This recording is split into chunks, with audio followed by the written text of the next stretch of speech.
How do you make big life decisions? How do you know what's God's will? I recently met with a businessman and he's struggling because he's got a very successful business and he's like, well, do I sell it or do I keep going? Do I retire? Like how do I know what God wants me to do? And recently my brother-in-law bought some land and was thinking about building, but then his job changed and now he had to be in a different place. And he's like, okay, what house does God want me to buy? And I remember years ago when I was in the dating time of my life and I'm like, oh, does God want me to marry this woman or do I break up or what do I do? And there's all this stress about, God, what do I do?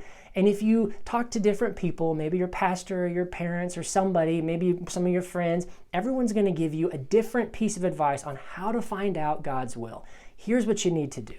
Focus on this. But today I'm here to tell you that God can't be distilled into a 5-step plan. It's not read these 4 verses, say these 3 prayers, and then God's will be made clear. That's just not how God works. And his timing is rarely on track with our timing. But in Psalms 32, verse 8, God says to David, I will instruct you and teach you in the way you should go. I will counsel you and watch over you. Now notice God doesn't say how he's going to do that. He doesn't say what David needs to do to get that counsel and instruction. He just says, I'll do it. So if you're facing a big life decision today, or if you're facing small life decisions today, trust in the Lord with all your heart. Claim this promise, and God will teach you.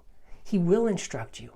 He will guide you. And when it's time to make that decision, he'll be there with you. And if he hasn't made it clear, well, make the decision, and he'll walk along with you.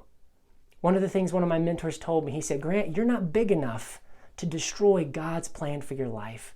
And as long as your heart is sincere and you want to follow him, as long as you're seeking him, he will step in and he will guide you. And one day you're going to look back at your life and you're going to see that it was an unbroken series of victories. Even if you didn't see it at the time, that's the gift that God wants to give you today. If you will stop and listen to his voice. God bless.